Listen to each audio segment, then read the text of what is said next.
The complexity and paradox of life pushes us to ponder over the security of our existence. Theoretically, we all live our daily lives driven to secure ourselves, whether it's landing a lucrative career as a professional or honing an art or skill in exchange for acknowledgement.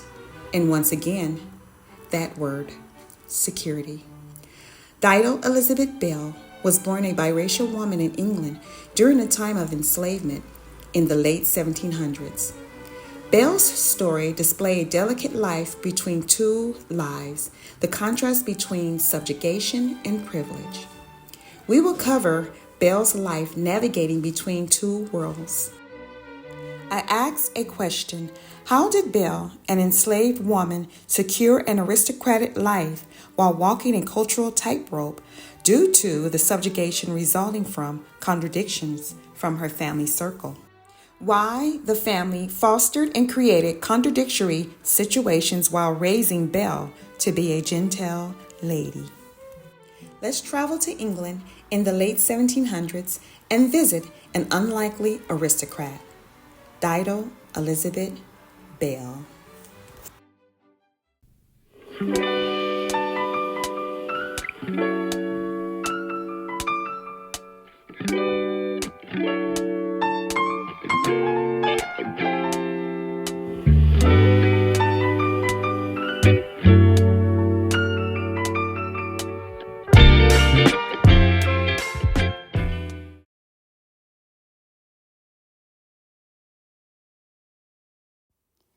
Dido Elizabeth Bell was born in 1761 to Maria Bell, an African enslaved woman, and Sir John Lindsay, a career naval officer who later became a knight and promoted to admiral. Her father was born in the Lindsay family, a descendant of the Murray clan. John Lindsay first laid eyes on Maria Bell on a Spanish ship in the West Indies. Lindsay ordered his men to seize the ship. Without delay, Lindsay took advantage of the 14-year-old Maria. A year later, she gave birth to a healthy baby girl. In 1765, Bell's father returned to England along with Bell and her mother. Later, Bell's mother Maria was given her freedom. Lindsay paid for her manumission, also later granted her land and property in Pensacola, Florida. Meanwhile, John Lindsay sired 5 illegitimate children from 5 different mothers. Out of the 4 children, 2 were mentioned in his last will. Once Bell landed in London, she was whisked away to Kenwood House and later baptized. She was then given the name Dido Elizabeth Bell in 1766. In 1768, Sir John Lindsay eventually took a wife, Mary Milner. However, there were no children produced from this union.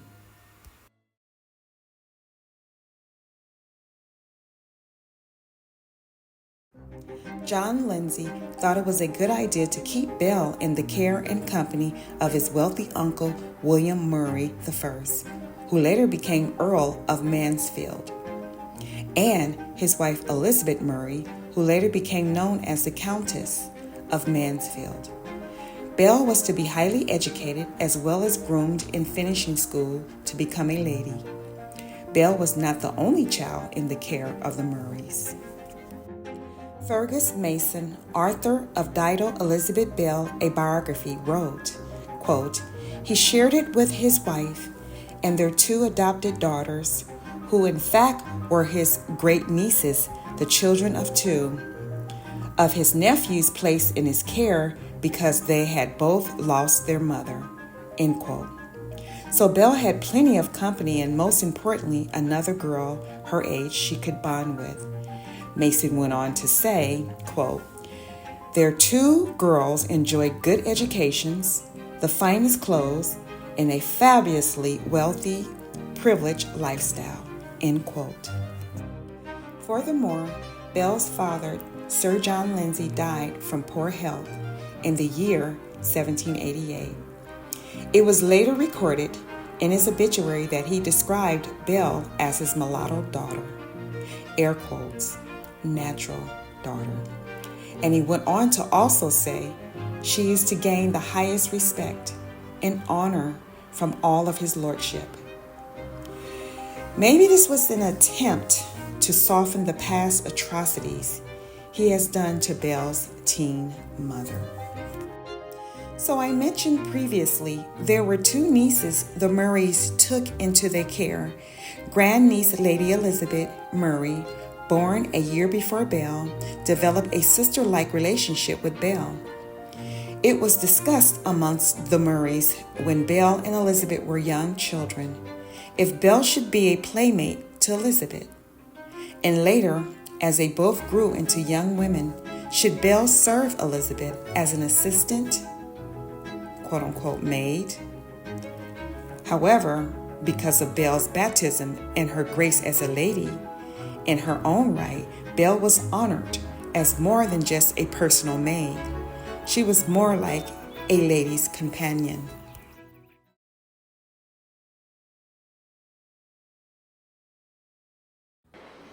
Welcome to the Thought Cafe.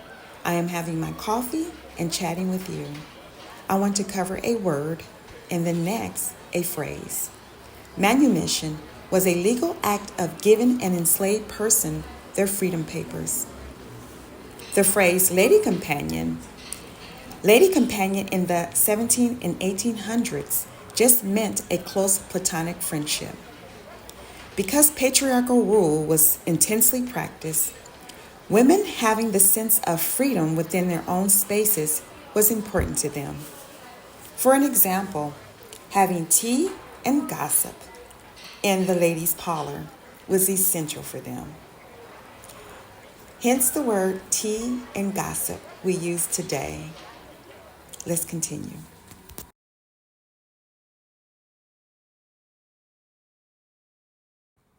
Highly educated Belle was given the role of secretary to Lord Mansfield as he progressed in age. For over 31 years at the Kenwood House, Belle's prestigious life was inconceivable and unheard of, given that she was originally born into slavery according to the law of those days. In contrast, she was raised as a member of the Murray's family, highly educated and a genteel lady. Belle's presence evoked bewilderment, confusion, and wonder. Thomas Hutchinson, former governor of Massachusetts, who was staying in London visiting his friend Lord Mansfield, mistook Belle for a mistress to the Lord Mansfield. Unfortunately, these arranged liaisons Hutchinson was alluding to were a common practice in the West Indies. Despite the snickering and side-eye peering Belle experienced, she grew up to be a beautiful and confident woman. She was described as having caramel skin, deep almond-shaped eyes, and dark soft curls that cascade down her back. Supremely educated with eloquent mannerism, Belle represented herself very well throughout the Kenwood House estate and about town.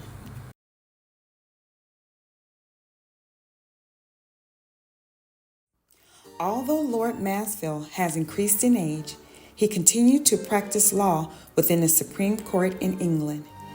In 1772, Lord Mansfield led a case called Somerset versus Stewart.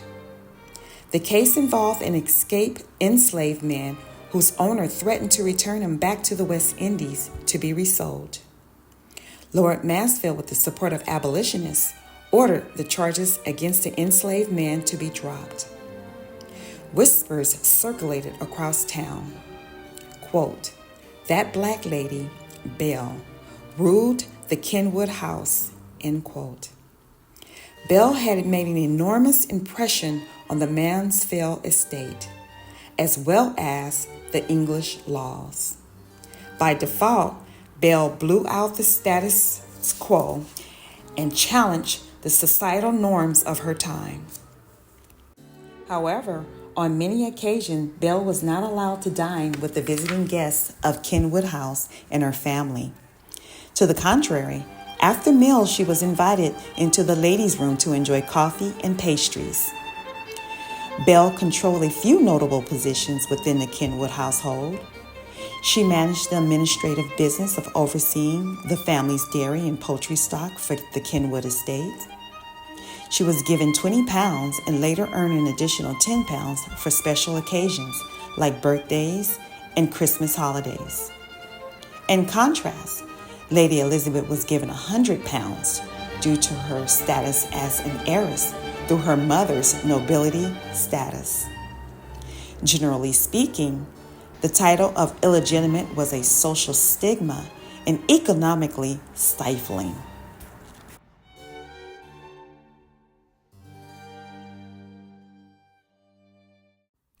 Thank you for tuning in to Dido Elizabeth Bell's story. I researched and wrote this biography a year ago. I am super happy I can finally share her story today. It's crazy how Belle's life today, which is a classic story. However, we can cut and paste her story to our current lives today. The expression, if you don't know how to read a room, is very true. If you don't understand the nuances and rules in spaces like corporate settings, school, and even personal social settings, the quality of your life could change in seconds. So what are your thoughts about today's video? Please like, comment, share, and hit the notification bell so when I upload the next video, you will be notified. Like always, because everyone has a story,